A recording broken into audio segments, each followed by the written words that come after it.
हे मित्रांनो, या स्टार्टअपच्या दुनियेत यशाला गवसणी घालणाऱ्या आणखीन एका उद्योजकाला व त्यांच्या व्यवसायाला भेट देण्यासाठी आज मी आलोय सोलापूर जिल्ह्यातील होटगी या गावामध्ये.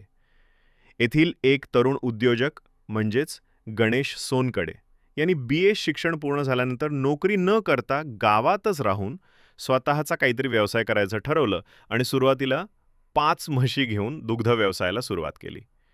सुरुवातीला अनेक अडचणी देखील आल्या, परंतु त्यांनी हार न मानता व्यवसाय सुरूच ठेवला आणि आज त्यांच्या या छोट्याशा व्यवसायाच एका वटवृक्षात रूपांतर झालं असून दूध व शेणाच्या विक्रीतून ते वर्षाकाठी जवळपास 60 ते 70 लाखांची उलाढाल करत आहेत.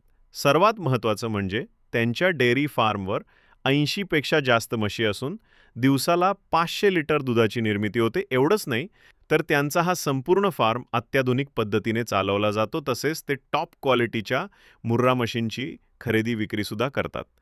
गणेश सोनकडे यांनी आजपर्यंत अनेक तरुणांना मार्गदर्शन करून त्यांचा स्वतःचा दुग्ध व्यवसाय उभा करण्यात मदत केली आहे. तर हा व्हिडिओ तुम्हाला कसा वाटला कमेंटमध्ये नक्की सांगा.